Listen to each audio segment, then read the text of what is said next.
Welcome, everyone, to the Art Logic Talks Lounge at Future Fair. Today, we're thrilled to host a very special live recording right here on the floor of Future Fair.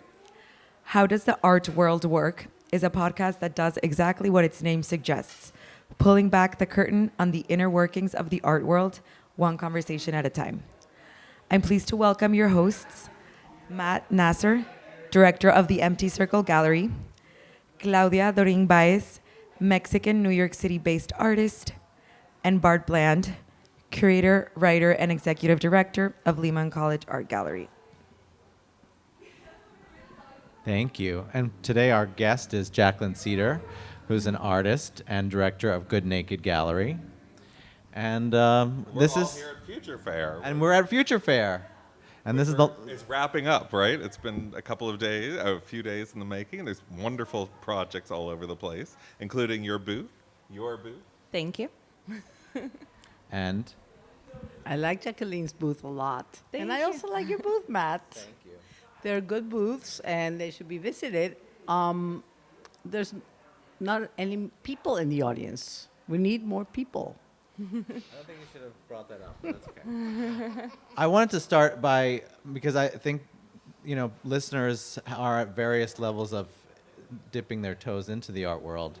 This is considered Art Week, and Future Fair is a satellite fair. There's a Freeze, which is the big fair, as they would call it, at the Shed in Hudson Yards, and then there's satellite fairs, and that happens generally for all art weeks in different cities. There's like Basel, and then there'll be art fairs, satellite art fairs around there.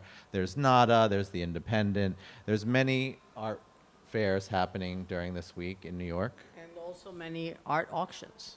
And art auctions. And then I have to also realize, as I ran into a friend that's not in the art world at all, that I said, oh, it's Art Week, and had no idea. So that, New York is big enough, I think, that there's a whole, it's a giant week of art projects, but you can totally not notice it. The city can absorb it, whereas in Miami, I think the entire town gets into the act, and it's much more on sort of the general public's consciousness. But I think in New York, you're right. It can be going on simultaneously with about 10 other things happening at the same week, and people aren't necessarily as aware. But certainly down here in Chelsea, they are, and there's been some really spectacular things. It's been interesting going around and seeing the trends here at Future Fair, which I think is some wonderful things. You and I were discussing that painting seems to be ascendant, something I'm sure you'd be very happy about in your own practice. I'm a fan of isn't painting. It? I know that you are, yes. And certainly a kind of expressionism. There's like a looseness of painting. Claudia, I think that's quite similar to your style. I'm seeing that in the sort of the violent emotion, heavy brush strokes in the work. A lot of very decorative things in the best, not necessarily the pejorative use of the term, but in the best use of terms. I think there's been a re-embrace of beauty that I'm seeing in a lot of the booths, and so that's quite exciting. How do you find your artist that you're featuring? The painter. I love the painter. What's his name? So, David McDonough. I'm showing 3 artists. Trevor King has a sculpture in the cafe, a large-scale figurative work, and we featured his work in a 2-person presentation last year here. David McDonough is the painter we're focusing on in the booth, and then Carl Durkow did the lamps and the vessel, and he also has a chair in the booth. Yeah, and I think we're leading into Design Week here as well, so there's kind of an overlap yeah, there. there's a sculpture at the entrance. Yeah, you got the salt and pepper shakers. He made Yes. the... That the same artist that did that big sculpture, made those salt and pepper shakers? No, so Trevor King did the figure and the table. There's a purple ceramic table in the booth, and then Carl Durkow did the yellow chair. It's called a pineapple chair, diced pineapple, and he did all of the lighting and the salt and pepper shakers and the vessel on the corner. Do you think that there's a trend towards usable art? Do you think there's a trend towards usable art pieces? And sort of an increasing blurring of the line between fern archer and fine art. Claudia, I know you've been doing a lot of work in the furniture and decorative arts field. Collectible. It's kind of like collectible work. It's like Yeah. Well, things there's that work for something, but they're also art. I think it's beautiful. I love to be surrounded by that type of work. Yeah, Liv Weisberg from Collectible Fair came through the other day and was really excited, and Carl has participated in that fair. I've always been a huge fan of Friedman Benda, which is like a favorite gallery that kind of overlaps between art and more functional works. And Carl has mostly been shown in design context, but I really love his works as sculptures, and I felt like it was a really nice fit in pairing with David's paintings. Yeah, it definitely fits. It's a beautiful booth what you have, and it's a great dialogue. Like the pieces that are, they light up a room, but they're also beautiful. I mean, it's so nice. I do like that. I like that part a lot. Yes. Yes. I think that's true.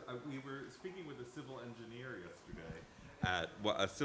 yesterday at one of the fairs, and she's doing work for the MTA, and I was talking to her about having just come back from Paris and gotten off the plane, and how struck I am, of course, by the beauty of Paris, but also the little details in the 19th century in the Belle Epoque. The water fountain, the drain is beautiful, the municipal sign, of course, the great Art Nouveau metro signs, and she was talking about the desire to reincorporate that into life. And so I think in some ways, as we're seeing the art world flourishing in sectors but struggling in others, I think that may be a way forward for artists to start applying themselves to how they can actually move beyond the very intense insularity of the art world and start thinking about how they can beautify our day-to-day lives, not only in big sort of public art pieces that you sort of plop into something, but in all of the sort of remarkable door handles, door stops, the trash cans. All of those things are so important to quality of life, and I think can help sort of re-engage the art world back into life, into sort of daily life and the everyman on the street that we always talk about. It would be really crucial. And going back to how does the art world work? I mean, how does an artist get to the level where they can approach a city council or to make this happen? I mean, it's hard enough in this city to make art, and that you should be, I mean, I'm interested to hear, you have both sides of the, gallery director and artist. How does that inform your practice? Well, so I haven't applied for a public works project, so I can't speak to that specifically, but I was just going to go back to what Claudia was asking about, like how I end up selecting artworks. And when I started the gallery, it was out of my apartment. I had a second bedroom that was available, and I didn't want another roommate, and I felt like it would be a nice opportunity to showcase some works by friends who were making amazing work and didn't have a space to show it. And so it started like in a very humble way, just giving a platform for people to show work, and it kind of grew transitionally into this kind of collaborative model with other galleries where I'm kind of like co-hosting and co-curating in permanent spaces. But like something that I really love about this idea of like functional work is we're often seeing works return to a home or a domestic setting when they get collected. And so there's something nice about this idea of really thinking through what it is, like how it can enhance your living environment to actually live with either objects on the wall or objects that are more functional like a light or, like you said, a doorknob. And it really does change the way you interact with the space. And I find that like even just like a space like this where we're sitting on a couch, like that makes you stick around longer and have a conversation and spend more time with the work. So it's all kind of like feeding back into context. Comfortable seating. That's what we Yes. need in all of the In all fairs art and all those too contexts. many hard backless stools. As I'm moving to a certain age, I think Right. that's very, very important. Yeah, and like one of the reasons I started showing Carl's work is because one of the first fairs I did at Future Fair, I needed a place to sit, and I felt like it was taking up so much real estate for me to be sitting in the booth, so I wanted to have something that I could sit in, but also show off an artist's capacity for making. Very smart. So you commissioned that chair, the yellow chair? No, Carl has always made functional objects. He makes a wide range from chairs to lights to tables and vessels. And so I knew his work because I had shown him in my house before the pandemic. He had like a coat rack that he made out of like crushed velvet, and it was beautiful. And I loved living with it. Coat rack? A coat rack? A coat A rack. coat rack, so like a stand to hang your coats, but it was like really like beautifully designed in a way where you didn't want to cover it with a coat, but it was really amazing. It looked like a tree. And so I knew his work from just finding him online, and then we ended up, deciding to collaborate again when I needed the chairs for the fair. So he had them available and offered them. We need Carl. Well, I think that leads to something when you're using decorative art, working with I guess we could say decorative arts for sculptural pieces. It sort of leads to my question about commissions, because I was just at the Thomas Gainsborough show, one of the great 18th, probably the premier painter of the 18th century, and it's a spectacular exhibition on the Frick right now, and there was something in it that had such resonance to me about the art moment today, which was Thomas Gainsborough, although he was a painting genius, was completely willing to repaint paintings for a small fee if your dress went out of style 5 years later, if you didn't like your wig anymore and you wanted a new wig put on, if you had a kid and you wanted to add another kid to the thing. And some of these, there are, they've done X-ray analysis, have 2 and 3 different versions of dresses and wigs. And all I could think was, if you did that if you went back to any painter of any renown today, it was like, I don't like my outfit in the work that you did of me, they would be so affronted, I think, in terms of a commission. And so how do you balance that between the sort of workmanlike quality and maintaining your artistic integrity? I think that's an interesting question. Very interesting question. Is that for Jacqueline? Yeah. You want to go first? Well, recently I've been repainting paintings, which I always said I wasn't going to do. Yeah. I always said, no, I'm never going to go on top of my painting. As bad as it is, I'm not going on top of it. And then I'm starting to go on top of them, and they're turning into cakes. It's like another layer of tons of paint on top is not such a good idea. But on the other hand, it does add something. And as I grow and learn, I feel like I have more knowledge, and I know, like, when I did that painting, I had no idea what was going on, and now I have an idea how I can make it sing a little bit better. So I think it's fascinating that he did that, Thomas. I'm gonna go see that show. I'm really curious to see that and to look at the extras. I have mixed feelings about this, because one of my favorite Kandinsky monographs has a tiny black and white photo, and the caption is like "destroyed by artists," and it's like an amazing painting.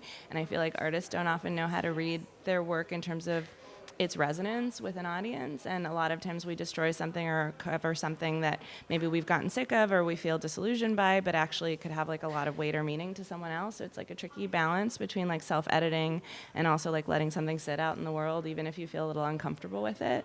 I work with some artists now that will like offer me an image to sell, and then like a few weeks later it's covered, and it like kind of hurts sometimes, but also like sometimes it can really generate something new and exciting. So you have to kind of be open to both, but it is like what's your hit rate delicate balance. What's your hit rate of, altering a composition and then determining at the end, like, oh, that was an aesthetic intervention that worked, versus, I've ruined my painting? There's always the risk, and that's sort of what's exciting about making, is the discovery and like the chance that it might kind of flop or it might kind of move. And there's always, for me personally, like a struggle in the work where you have a moment where you're like, this might not be worth continuing to pursue, but I have to kind of push through a little more to find it. I tend to have the most success in my own paintings when something is left undone, and then I resurrect it years later and come to it with a new eye. Less so when I try to cover something that's already been finished, for me personally. But how about for you? I don't know. It's all hit and miss. I have no idea. I don't have any formula. But I went to see the Costume Institute. I went to the Met. I saw the Raphael show, and I saw the Costume Institute show, and it was super interesting, because you know how opinionated I am, and I'm always like, I don't like this, I hate this. That I couldn't make up my mind, like, what is going on here? There's all these clothes that are not necessarily made by a designer. They're kind of made for that exhibition. So it's super strange. And then they pair it with a work of art. And sometimes it's a very successful pairing. It's like a Yamamoto trench coat with her apple, the same color scheme and the dots, and the trench coat is made by Louis Vuitton. So of course that works. Of course that's going to work. Louis Vuitton and Yamamoto together with dots. I mean, how can you go wrong with that? But then there's like a strange drapery and then like a object, female body. It's fascinating, I have to say. Somebody worked really hard, and it must be seen and must be talked about with other people to understand. There's fascinating moments. How exciting you're talking about the actual exhibition and not the promenade of people up the staircase to the Met. It's nice. It's very good. It's a lot of curatorial work that goes into those shows at the Met Costume Institute. And then it's co-opted by horrible, horrible people. Yes, well, there is that. But you speak so eloquently about how you're approaching your artist. Do you coach yourself and like in this way? And I would say, what are the things that you've learned being both the curator and the artist inside? It's the best education. We were talking just yesterday. I'm constantly like flipping my perspective as I'm working with other galleries and as I'm working with artists about, because sometimes the goals and the values don't exactly align. And, I tried to really start the gallery with the intention of thinking about what I would want as an artist and how I would want to be worked with and, what I would want a gallery to offer me. And so I try to kind of keep those values in mind when I operate with every individual. But sometimes, just like things go in opposing directions, and I have to really check my perspective. Like as an artist, you're always kind of like, fighting for your own attention and your own context, conversation, opportunities, and as a gallerist, you're kind of thinking bigger picture about like a wide range of artists and how you can like create context for them in different cities in relation to different spaces, in relation to other artists. So just like different kind of set of priorities. Okay. I've totally blank. What else can we talk about? Let's think. Your booth, Matt. Oh. You have a beautiful artist, very painterly. I love her work. It's super beautiful. And then I also like the eclecticity of, is that a word? Eclecticity? The eclectic? Eclecticity of Daniel. I mean, he has these butterflies that he laser cut, and he has this coral that he found, and then he added some incredible photographic image on top, very bizarre, and then he has real photographs that are outstanding. So he's I love him. Yeah, I picked these two artists because I thought they were great in conversation with each other, and they're wonderful people to work with also. And then I was going back to this idea of what you were talking about commission. And I'm showing smaller works of Catherine Webb, and someone said, "I love these paintings. Do you have something bigger?" And I tried to convince Catherine maybe she'd want to do a commission, and she would just froze and was like, "No, Yeah, I that's don't very really personal. like to do that. It doesn't feel like I'm doing my artwork." It's so tricky. I just did one for the first time, and it was like a little intimidating. And I have some artists that I work with who are very happy to do them and are very mechanical in the way they're able to reproduce their style in different scales. And I don't tend to work that way, and I wonder if maybe she's similar, where like I can't guarantee that it's going to be, there's always a kind of a leap of faith. Even as an artist, when I'm starting an image, I can't guarantee that what's in my head will end up on the surface. There's just so much translation that happens in between. And so it's same when somebody's asking for a commission, like the guarantee that they'll be excited about whatever transpires as you're making and trying to create whatever vision is in their mind is like a tricky balance. But it's exciting when it works because it's so nice to have an opportunity, a deadline, like a chance to really play with a new scale or like subject. But it has to feel, like connected to your practice, I guess, in some ways. Sistine Chapel is forced commission. Good work out, We're grateful Forced for commission? it. Yeah. Pretty much. It really worked out. You're going to be doing this Yeah, chapel. yeah. Let's get rolling. Did he complain about it? Wow. Michelangelo was always sort of iffy about it. Yeah. Chiseling. They just told him he had to do it, and he did it? Well, with the Pope, should be like, I'm sure they had a lot of dirt on him. Well, maybe like the hanging skin, like that skin suit is was that like part of the I reaction? know that one. That's Saint Bartholomew, Okay. who was flayed alive. Yes, so he's all hanging there. Well, I always I think hate of it it as when the people artist. tell me what to do. I'm still a child. Yeah, I understand. Tell me what to do, I'm not going to do it. Well, one of the pleasures of being an artist is really being able to assert your voice in whatever way you like, and not like being driven by somebody else's project. And so, it's nice to feel like you have the agency. And then the art dealer Right. emails you, "I need this in blue, Yeah. this size for this." I mean, there's like a whole history of artists who have complained about the context in which their work is shown, what they were asked to make. So it's like interesting when an artist is like more laissez-faire about it because there's like some humor to it as well, I think, that can be co-opted maybe. Yeah. And I was thinking when you were describing what he was doing, I was like, "Oh my God, that's AI. I want a different wig. I want a different dress. I want a different." it's true because a lot of that, because of technology, has transmogrified to first to Right. photography, now to computer-generated AI things.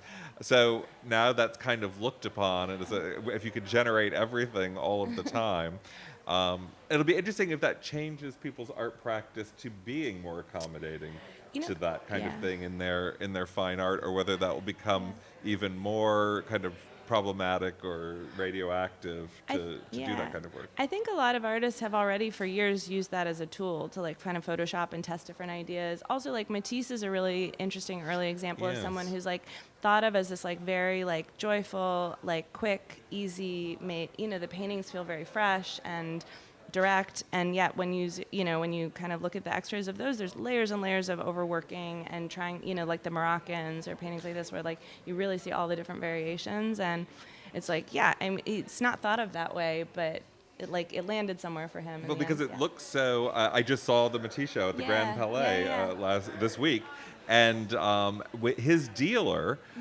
he did a big odalisque, and they had the finished painting there, and it looks like he just sort of, and he had photographed. He had done 12 complete different variations of that painting, all underneath of that, and they had them all in 1920s, black and white, blown up to scale at the gallery, so that the people who were sort of claiming that he was very sort of tossing it off the cuff could see how much labor had gone into making something look effortless. And I think there's something that we can maybe like push against, which is this like desire for labor to have value. Like sometimes you can put all of this effort into the process, and then you go into the studio and you have an hour and you make something that feels meaningful. And it doesn't have to be a whole, it could have been like a year's worth of like maybe prep in your mind, but it could happen very quickly once it's there. Definitely. Yeah. 100%. I agree 100%. There's nothing to add to that. But I think of like, if you've ever seen, there's like a really great documentary where they just watch Alex Katz making a painting in a day, and you just see him in there, these like very confident strokes, and he just goes in and you see him kind of laying it in. And like, it's clear to me, I mean, I'm not sure of his process exactly, but I feel like there's probably a lot of preparatory things happening, or maybe not, but like, who cares? Like, does it have to be hours and hours of labor for us to feel something? Like, I don't know. But it's interesting. I don't think it's equivalent. I mean, the hours of labor they're not equivalent. It's like, that does it work? Or does it not work? And different kinds of labor. I think the hours of your life is what, I mean, it's like, what is it, like 10,000 hours to be a genius at something, a master at something? I mean, if you can do it in 20 minutes, Yeah, and you can probably identify with this as an actor. Like my dad always said, you do all the prep so that you can go in with ease, and not think. Yeah. And so there's something about just like having the time, just sitting in the studio and staring at something and moving things around. Anyways. Yeah, and I think I've seen you struggle with that of like, you can do something like this and it's fabulous, stop, and there's almost a guilt to it in a way, right? Yeah. Well, I mean, I think we just to put it into a lesson of that for how does the art world work. It's there's following that, knowing you're enough as an artist. Whether you're when you have that moment where you're coming up against a gallery, an art dealer, and wanting to please, wanting to put your work out there, whatever these opportunities are, it's like a time to make a decision of like what kind of artist you want to be. And yeah. And I would just add, like, there's a lot to be said for like trust in the person you're collaborating with, and like kind of giving benefit, if you've had some track record with whoever you're working with, giving the benefit of the doubt that like they're working hard for you, you're working hard for them, there's an exchange happening. That can be like a really beautiful dynamic. Absolutely. And as an actor, as an artist, I will say to all the people that are listening to us, contact Jacqueline Cedar. Just kidding. Come visit. Title for your gallery. Oh, I am a fan of Seinfeld, and when my roommate left the second bedroom of my apartment, my friend joked that I was stressed about how I was going to make rent, and he said, well, now you at least get to walk around naked everywhere. And I'd been watching the Seinfeld episode where Jerry has a girlfriend that walks around naked, and he loves it until she starts like opening pickle jars naked and fixing bikes naked, and he's like, that's not good naked. So I like work with humor, intimacy, vulnerability, awkwardness, and so it felt relevant. And it looks so good on the wall when you come in. So It's fun. yes, it was fun. Yeah. Thank you. Thanks for having me. It's Thank really you, nice to have the Jacqueline. conversation. I'm Matt Nasser, I'm Claudia Baez. I'm Bartholomew Bland. Jacqueline Cedar. and this is How Does the Art World Work?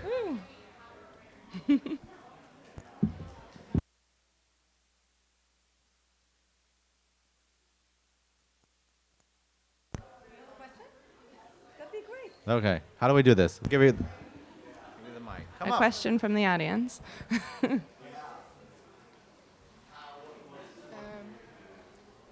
So, how do you identify and cultivate the right audience or collectors for the artists that you choose to represent as gallery owners?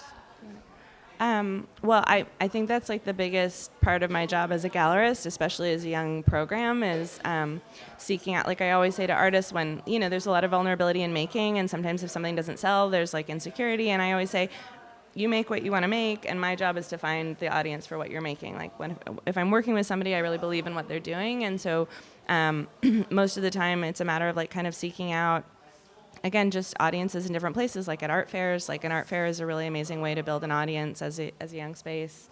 Do you have? I let the universe do it. It's good too. I know it Sometimes when it I does see happen it. that What way. is that? That's like the pornography. I know it when I see it.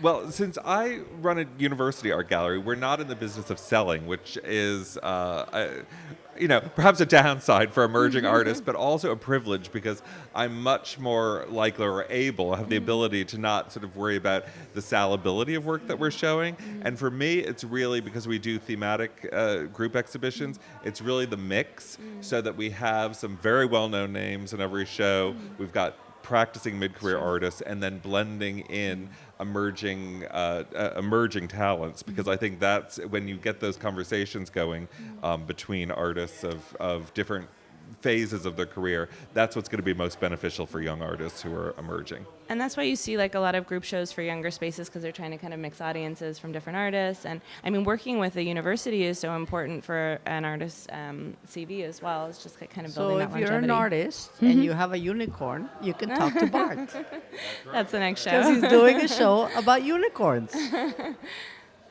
Yes, we're seeing it, and that's a topic for another episode. But yes, we're. But yeah, I think as an artist, when I'm researching what galleries I want to work with, I go to fairs, I go to other galleries, and I look at the kinds of work they're showing. I look at the way that they interact with their audience. I kind of try to vibe out, like, is this somebody that I could get along with and work well with? There's so many elements to the exchange. Thank you. Thank you Thanks again. for the question. Au revoir.